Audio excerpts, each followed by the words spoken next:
Assalamualaikum warahmatullahi wabarakatuh. Oke, baik. Kembali lagi bersama saya Muhammad Ikram Kautsar. Pada kesempatan kali ini saya akan membuat video tutorial cara membuat tabel dan mengisi tabel pada database. Nah, pada video saya yang sebelumnya itu saya sudah menjelaskan cara membuat sebuah database. Nah, pada video tersebut sebenarnya akan berkaitan pada video hari ini. Nah, untuk video hari ini tuh saya akan membuat sebuah tabel pada database administrasi klinik. Ini yang saya tunjukkan pada kursor saya yang telah saya buat pada video sebelumnya. Nah, buat teman-teman yang ingin melihat videonya silakan bisa buka di channel YouTube saya Muhammad Ikram Kautsar. Nah, untuk langkah pertama yang harus kita lakukan ketika kita ingin membuat tabel dan mengisi tabel pada sebuah database, yaitu pertama kita pilih databasenya di sini. Karena saya kemarin video tutorialnya membuat database tentang administrasi klinik, jadi sini saya klik administrasi klinik. Nah, di sini ada ikon atau ada menu untuk membuat tabel. Nah, yang pertama, teman-teman silakan untuk memasukkan nama dari tabel yang ingin dibuat. Nah, untuk kali ini saya akan membuat sebuah tabel dengan nama pasien. Ini tabel pertama saya, yaitu nama tabelnya itu pasien. Dengan jumlah kolom yaitu 10. Sebenarnya untuk jumlah kolom ini fleksibel, tergantung dari teman-teman sekalian gitu. Maunya berapa, tapi pada video ini saya akan membuat jumlah kolomnya 10. Terus selanjutnya kita kirim. Nah, di sini ada nama dari bagian tabel pasien. Nah, silakan buat teman-teman sekalian menginputkan nama-nama dari bagian tabel pasien. Nah, untuk yang pertama saya akan memasukkan yaitu ID pasien.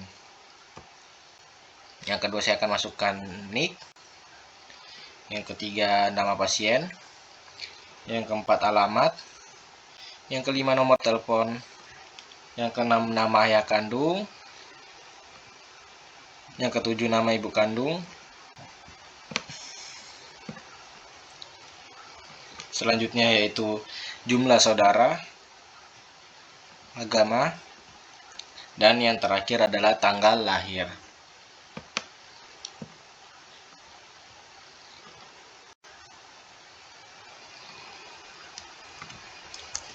Nah, setelah menentukan nama dari bagian tabel pasien, selanjutnya kita akan menentukan jenisnya.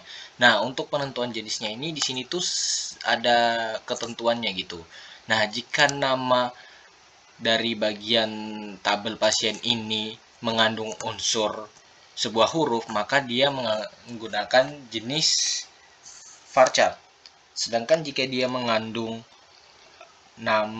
jika nama dari bagian sebuah tabel ini mengandung unsur angka, dia akan menggunakan jenis chart. Nah, di sini saya akan buat untuk NIK ini, yang pertama ini jenisnya itu dia menggunakan chart. Dia menggunakan chart karena NIK itu terbentuk dari sebuah angka. Selanjutnya nama pasien. Nah, untuk nama pasien di sini dia menggunakan varchar karena dia terdiri dari huruf atau namanya berunsurkan sebuah huruf. Sini alamat. Nah, khusus untuk alamat saya itu prepare untuk menggunakan teks. Nah, untuk alamat sendiri itu sebenarnya bisa menggunakan varchar. Cuman saya lebih prefer untuk menggunakan teks. Selanjutnya di sini di nomor telepon saya menggunakan char. Nama ayah kandung saya menggunakan varchar. Nama ibu kandung saya menggunakan varchar. Nama jumlah saudara saya menggunakan char. Agama saya menggunakan varchar. Dan yang terakhir tanggal lahir saya menggunakan char. Oke, di sini char mana ini, char ini. Nah, setelah menentukan nama bagian dari tabel pasien, selanjutnya kita akan menentukan jenisnya, menentukan panjang atau nilainya gitu. Nah, pada video kali ini saya pribadi sudah menetapkan bahwa nilai antara char dan varchar itu sudah saya tentukan gitu. Jadi untuk nilai char itu saya tentukan di 20, sedangkan varchar itu saya tentukan di 50. Nah, di sini teman-teman silakan isikan, dilihat dari jenisnya. Char saya gunakan 20, varchar saya gunakan 50. Untuk alamat ini teks saya tidak akan isi panjang dan nilainya. Jadi untuk teks ini dia itu bebas aja gitu, bebas mau seberapa panjang gitu. Jadi saya tidak memberi batasan untuk alamat. Selanjutnya kita lanjut ke nomor telepon char. Kita isi 20. Nah, di sini teman-teman bisa lihat untuk nilai atau panjang dari nomor telepon dan nick itu dia akan sama-sama menggunakan jenis char. Akan tetapi panjang dan nilainya itu tidak harus sama gitu. Misalkan NIK di sini saya tulis 20. Nah, terus nomor telepon saya ingin menggunakan panjang atau nilainya 30, itu nggak apa-apa. Jadi, saya menggunakan atau menentukan nilai pada char dan varchar itu agar memudahkan saya pribadi dalam menentukan panjang dan nilainya gitu. Selanjutnya kita lanjut di varchar ini 50, varchar ini 50. Jumlah saudara kandung ini nilainya saya pasang 20 karena dia char, varchar 50 dan char 20. Setelah itu kita klik simpan. Nah, di sini sudah dibentuk atau sudah terbentuk nama, jenis serta panjang atau nilai dari bagian tabel pasien. Nah, di sini teman-teman bisa lihat. Nah, selanjutnya saya akan membuat sebuah tabel baru lagi. Ini tabel pertama saya, yaitu namanya pasien. Saya akan membuat tabel baru lagi. Untuk membuat tabel baru dari tampilan ini, teman-teman bisa klik di sini, basis data, administrasi klinik, atau juga bisa melalui sini, baru. Nah, tapi saya klik lewat sini saja.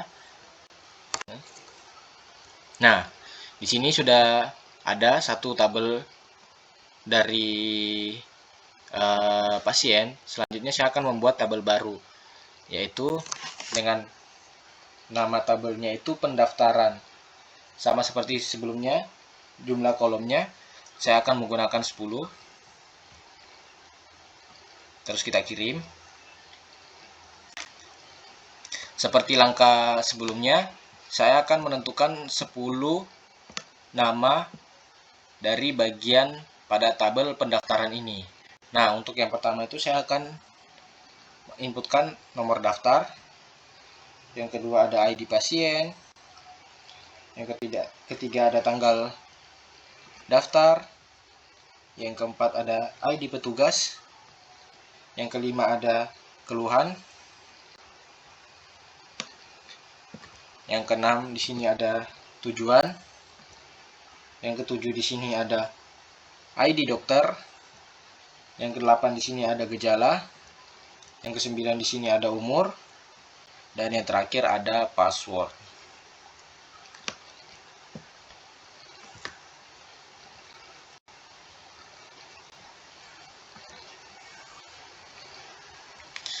Oke, selanjutnya kita akan menentukan jenis dari nama pada bagian tabel pendaftaran ini. Nah, sama seperti yang saya jelaskan tadi, jika dia mengandung unsur angka, dia menggunakan char. Jika mengandung unsur huruf, dia menggunakan varchar. Sini, langsung kita inputkan saja. Sini ada pasien, mengandung huruf angka, jadi saya gunakan char. Tanggal daftar, Itu char. Sini ID petugas saya gunakan char. Keluhan saya gunakan varchar. Tujuan saya gunakan varchar.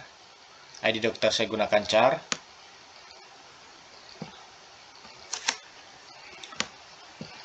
Gejala saya gunakan varchar. Umur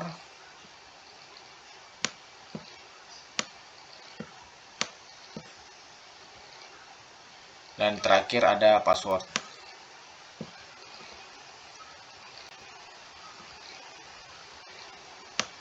Nah, setelah menentukan jenisnya, sama seperti langkah sebelumnya, kita tentukan panjang dan nilainya. Cari itu 20. Varchar itu 50.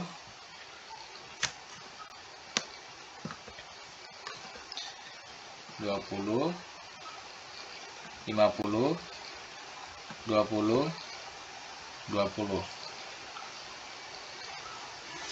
Setelah itu kita simpan. Nah, di sini sudah terbentuk sebuah tabel dari database administrasi yang nama tabelnya itu tabel pendaftaran. Nah, untuk tutorial membuat tabel pada database administrasi klinik kali ini itu sudah selesai.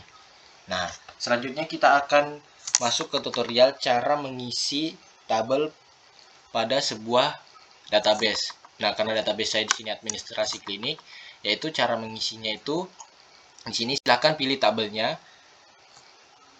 Jadi jika teman-teman di sini tabelnya ada berapa, silahkan pilih salah satu ataupun berapa yang ingin diisi tabelnya.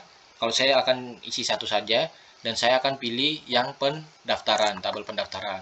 Nah, karena tampilan ini sudah menuju kepada tabel pendaftaran, langkah yang harus saya lakukan selanjutnya yaitu klik tambahkan.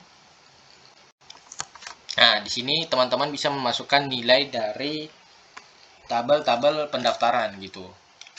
Nilai dari tabel pendaftaran ini. Misalnya nomor daftar itu saya gunakan 01. Ini kan cuma misalnya saja gitu. Jadi buat teman-teman semua bisa mengisi sesuai dengan data yang teman-teman miliki. Sini ID pasien. Saya gunakan 7265. Tanggal daftarnya itu tanggal 14. ID petugasnya itu 6675. Keluhannya dia itu pusing, terus tujuannya yaitu berobat. ID dokternya misalnya 8910. Gejalanya itu misalkan kepala berdenyut. Umurnya itu 32 dan passwordnya misalkan 1601. Nah, setelah seperti ini silahkan teman-teman kirimkan. Kirim. Di sini sudah ada icon atau menu icon tanda bahwa satu baris telah ditambahkan gitu. Jadi kita telah berhasil mengisi tabel pada sebuah database gitu. Di sini teman-teman bisa lihat codingannya. Di sini ada insert info. Dari menu pendaftaran itu terdapat nomor daftar sampai dengan password, dan value-nya atau nilainya itu di sini dari 01, nomor pendaftarannya itu 01 dan passwordnya yaitu 1601. Nah, untuk tutorial cara mengisi tabel seperti itu, mengisi tabel pada database itu kurang lebih seperti itu. Ya, mungkin sekian video dari saya. Terima kasih pada teman-teman yang sudah menyempatkan melihat video saya. Mohon maaf apabila ada kekurangan dalam pembuatan video ini. Sekian. Wassalamualaikum warahmatullahi wabarakatuh. Dan sampai jumpa di video saya